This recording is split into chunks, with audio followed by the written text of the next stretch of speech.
Hey kids, this is Jack. Welcome back to the channel. Welcome back to some more Planet Zoo. This is, as the title suggests, the Reptile Zoo, part of our Single Serving Zoo series. The Single Serving Zoo series, if you're new to the channel, and welcome aboard if you are, is a series of zoos where I basically focus on one or two animals or a small group of animals. In this case, the animals that I'm focusing on are the reptile species, um, most of which, believe it or not, are going to be found in the exhibit boxes like this one over here with the blue-tongued lizard. But not all, because I do have, deep within the bowels of this building, a double habitat for Galapagos turtles and, whoops, hello, and for Aldebaran turtles. So now what we're going to do is we're going to expand on the zoo a little and add a second habitat animal. And that second habitat animal is going to be the Komodo dragon. Excuse me for my sniffles. I don't know where the running nose has come from, but it has arrived. All right.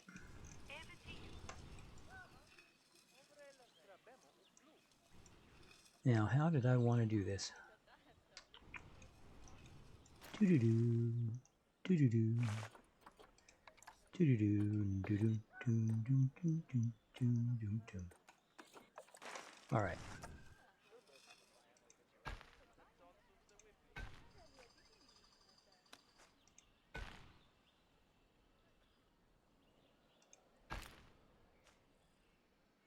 No, give me a T-junction here, buddy. I want a T-junction. Yeah, it's not pretty, but it will do. It will definitely do.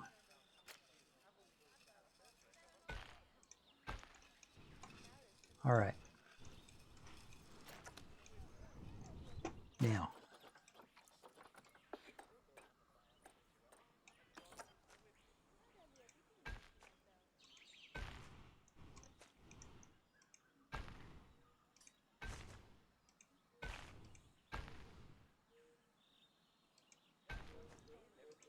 Okay.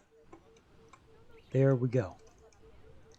So here's what we are going to do. We're going to take the terrain, and as you know, you guys have seen enough of my zoo videos to know that I like playing with the terrain.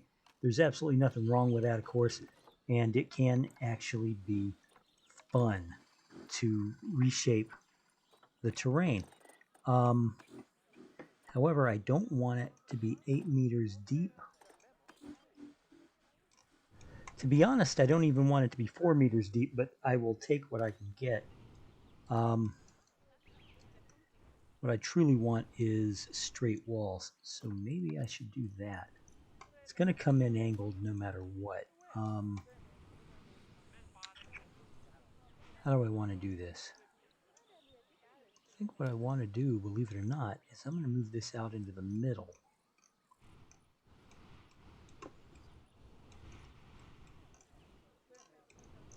Yeah. You don't say. Wow. Those educational speakers are so helpful, aren't they? I do love them so. Okay. Let me see, would round be better? It might. It just might. Okay. So here's what we're going to do. Going to excavate just a touch.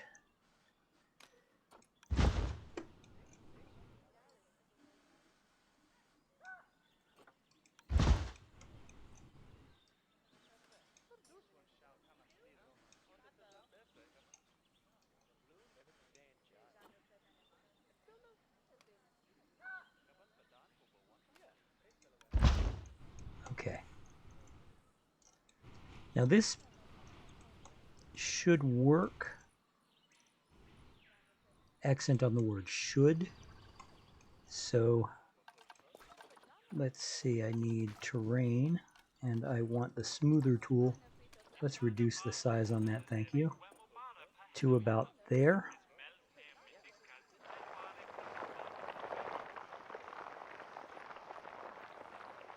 And we're just going to create some inclines.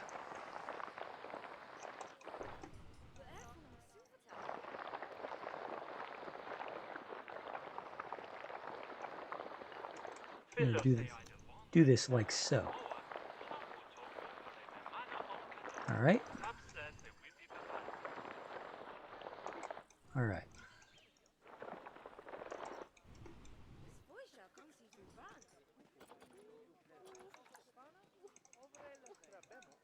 Let's make these inclines a little more gentle. And if you're ever wondering how to make an incline gentle, you may have noticed what I did first. I went over the incline with the smoother tool, which is this tool right here. Makes everything go, you know, kind of find a happy medium. But it wasn't quite as shallow an incline as I wanted. So what I then did was I hit the pole tool and I went along the base of my incline. Boom, boom, boom, boom, boom, boom, boom, boom, boom, boom, boom, boom, boom, like that. Now what I'm going to do is I'm going to take the smoother tool and I'm going to go over it again. And if you notice, the slope becomes even more gentle. You see, where once I had a pretty sharp slope, now I've got a fairly gentle one, especially over the middle. Here, let me cut the grass real quick and you can see what I'm talking about. You see, that is a fairly gentle slope. Now I left it pretty sharp on the sides, but that's fine. That's perfectly fine, nothing wrong with that. So, now, of course, we're going to go do the barriers, and as you guys know, I like to start with the null barriers because it's just easier to start with the null barriers. So, but I'm not going to do the entire area. I'm just going to do up here. And that's because I'm not quite done with these paths yet. Now, I'm sure you're wondering, well, gee, Jack, what are you talking about? What do you mean you're not quite done with these paths? And I'm like, well, I'll show you. Come on. Delete, delete, delete, delete, delete, delete, delete, delete, delete. Okay. So,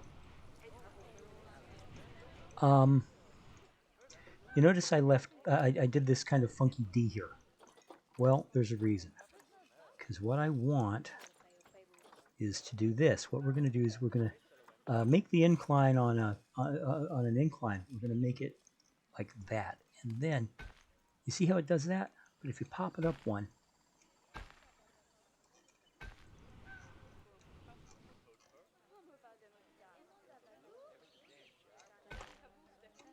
boom. And now what I have is an elevated path that is right on the edge of the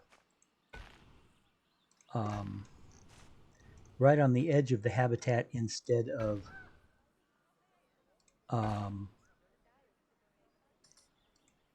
away from it. There's like no room. You know, you see, it's all there. That path is over this habitat. Because here, let me show you something. The Komodo dragon, as far as the barrier it needs, the Komodo dragon doesn't need that very much high a barrier. It's like 3 feet, and it doesn't even have to be climb proof. Well, that space there is more than 3 feet. Isn't that cool? All right, let's see what's wrong with these. Eastern Blung, low welfare. What's wrong with the low welfare? Why does it have low welfare?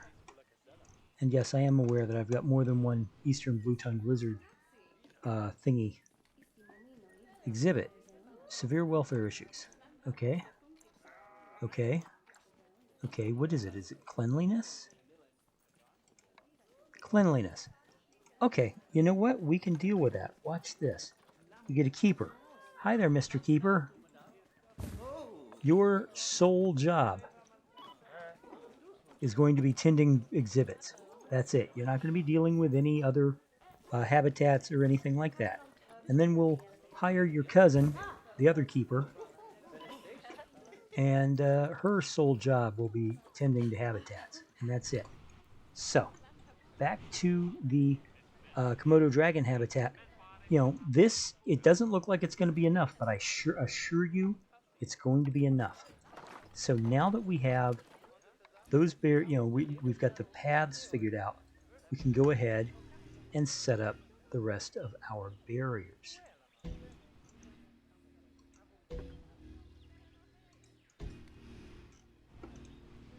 Let's see. We're going to bring this over here, and then I think once we get the majority of the barriers set up like this. Oh, come on. Really? We're going to come back to it. Like, you know, we'll smooth things out. Like, that doesn't need to happen. This can come in a little bit that way. Let's put a bend in that so we can push it back. You know, the various and sundry corrections. So, move that back a little. Move this to over here.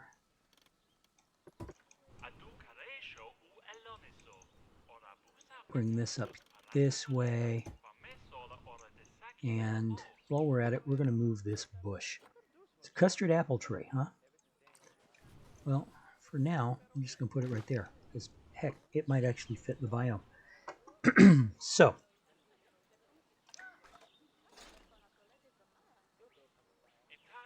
okay, come on. I need you to pop up now. There we go. Alrighty. And we're going to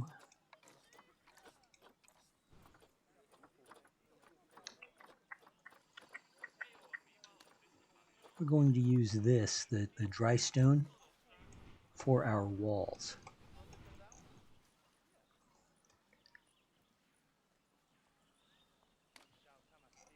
Now, the dry stone building set is originally from the Eastern Asia set.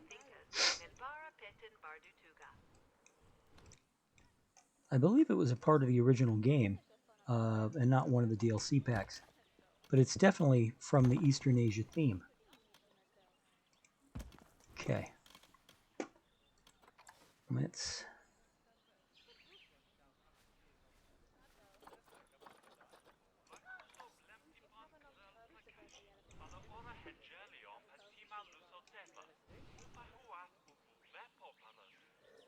We're just gonna do this with it. Excuse the runny nose.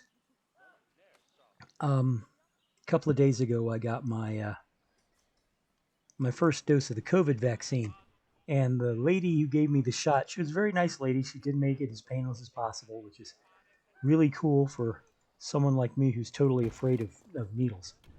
And I know you're going, wait a second, aren't you a diabetic? Don't you have to give yourself insulin shots? You're absolutely correct. I am, and I do, and you know what? I get terrified every single time. Doesn't matter how many times I do it. Does not matter. Giving myself a shot scares the living bejesus out of me every single time. But I do it because the alternative is, of course, death. And if I might make a comparison, it's basically the same reason why I went ahead and got the COVID shot, despite being terrified of getting shots. And when I say terrified, I don't want you to think it's one of those, oh, I hate getting shots. No. I had a psychiatrist actually diagnose me as having a phobia. But I do it anyway because, like I said, the choice is death. So what do you want to choose? Being a little scared, or, you know, in my case, being mind-blowingly terrified, or dead? I chose terrified. Anyway, the entire point of bringing up the COVID shot and the shots and all that number was that the nice lady who gave me my shot, the nice nurse, she was very kind to me. She was very understanding, and she helped me work through the fact that I was purposely doing something that terrified the shit out of me. You know, she was very, very kind about it. She didn't make fun. She didn't, tell me to grow up or anything like that. She was all sympathy and very professional and very kind. Anyway, after the shot, she said that um, I might just experience one or two flu symptoms. That's how she put it. One or two flu symptoms. So yesterday, I had a mild fever. I had a headache. I had body aches. They weren't mild, and it wasn't just one or two. I felt like I'd been run over by a truck. And, no kidding, it wasn't fun at all. And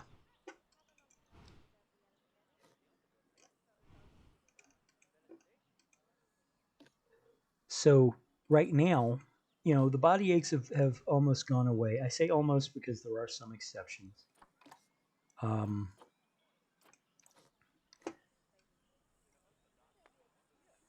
And the fever is gone. But I still have a sniffly nose. Go figure, a sniffly nose. But otherwise, I'm feeling a lot better. And am I glad I got the shot? Yeah, I really am. It was not a pleasant experience for me psychologically because I was terrified, but it had to be done. I learned how to give myself shots when, for my diabetes. So why wouldn't I want to give myself shots for something that was less immediately threatening? And yeah, I know you guys are like, but wait a second, COVID would have killed you too, right? Well, yeah, it probably would have. Being a type 1 insulin dependent diabetic means that you're part of the high risk group. So it's entirely possible that had I come down with COVID, I would have died. But again, I went through it. I got the shot. And please don't think ill of me when I say that, a man of my age, I brought my mommy along for moral support. Mom's very old, and she got her, she being old, she received the vaccine a while ago. I finally got my invitation to receive the vaccine, and we took advantage of it. But yeah, I took my mom along with me, and I make no apologies for it. I make no, I'm not ashamed about that fact because my mother is one of my best friends in the world. She's a wonderful person. She did her best raising me at all times. And she's also cool. I think I've mentioned before in other videos that my mom's a heavy metal fan. And I mean old school, Ozzy, Alice Cooper, Black Sabbath, Judas Priest metal fan. She's not a poser who listens to, speed metal, or not speed metal, but new metal, and thinks that they're an actual heavy metal person. No. My mother is old school heavy metal.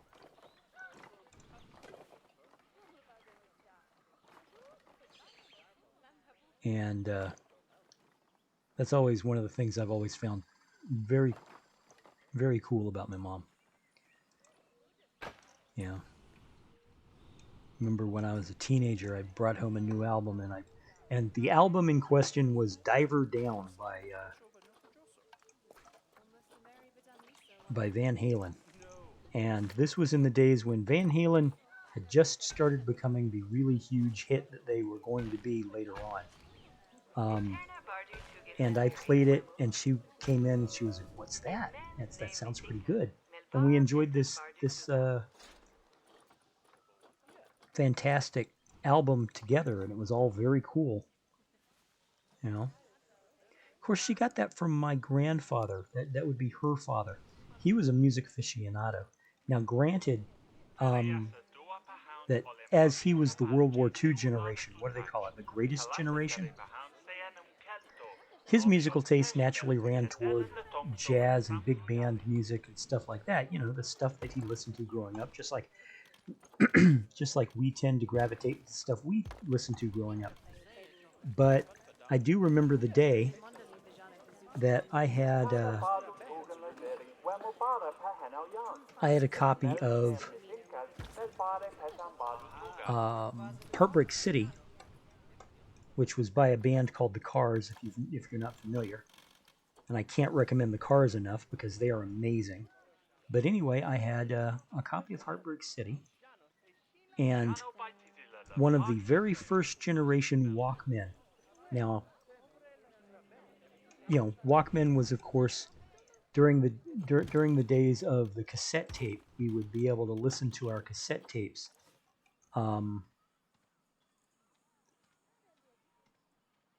portably, and this was a big deal for, you know, back in the day, because nobody had ever done this kind of thing before. And here we were, you know, oh my God, you can listen to your tapes without having to stay at home. You could wear them on your hip and you could play your tapes. And the kids would take to carrying around like huge collections of cassette tapes in your backpack. And everybody had a backpack, naturally. Just so you could listen to music wherever you wanted, including at school, which of course got a lot of people's Walkman and backpacks confiscated. But, you know, it was cool having a Walkman. And I had one of the first models. And I was listening to Heartbreak City, and Heartbreak City is a stereophonic album. If you don't know what that means, I mean, it was specifically engineered to be listened to in stereo. I know a lot of people are going to be like, yeah, okay, we understand what that means. Yeah, but you got to understand, not all albums were recorded that way. And Heartbreak City was. You know, so you'd hear part of the music in one ear and part of the music in another. It was all very cool. And Heartbreak City opened with the song Hello Again, which started off with this, I guess you'd call it a chorus, where the band would go, hello, hello again, and it was in stereo. And the hello traveled from one ear to the other. And again, all very cool. So, I was listening to this, and my grandfather noticed me, you know, the first time I played it. I visibly reacted to the stereo effect. I did not know I visibly reacted, but according to both my mom and my grandfather, I kind of jerked and went whew, like that. And of course, instantly, both of them were like, okay, what did you just hear? So I let Mom listen to it, and I knew Mom would enjoy it because, you know, like I said, Mom was a metalhead. And while the Cars are basically a punk pop, the Cars were one of the earliest punk pop, excuse me, that's a tongue twister, bands. They weren't quite heavy metal, but, you know, Mom listened to it and she was like, oh yeah, that's fantastic, you know. And Granddad, who was curious and who was a music aficionado, but who, like I said, was into, you know, Sinatra and that kind of music. He was like, okay, well, let me give it a try. I don't know what it is, you know. Let me see what you're talking about. And so I was like, okay, but, you know, it's rock and roll. And he was not exactly the biggest fan of rock and roll, but of course he wasn't. He also wasn't anti-rock and roll, which is always something I saw as a good thing. And he listens to it. He's like, whoa, that's fantastic. That's amazing. You know, and I was like, yeah, isn't it? Isn't it? You know, so I've always had family who, for the most part, accepted the things I liked because I liked them. You know, there wasn't a lot of you can't listen to this, you can't have this in my family, and I'm always going to be thankful for that. I had some pretty cool relatives, to be brutally honest. Yeah, I've talked about my saint of a grandmother, and I've talked about my grandfather who taught me to read, and this was my other grandfather. This was my mom's grandfather, and what I got from my mom's dad was a love of learning, was a love of scholarship, the urge to know more. Now, my father also taught me this because my father's attitude is look for the beauty, look for the special, find out what is amazing around you and figure it out. But my grandfather, my mom's mom, he was the one who would do things like uh, he would say things like, "Let's watch Jacques Cousteau." Now, I don't know if any of you know who Jacques Cousteau is. Probably the people my age. Jacques Cousteau was a naturalist. He was a French. He was a Frenchman, a French oceanographer, and he invented scuba. I mean, no shit, he invented scuba. How cool is that?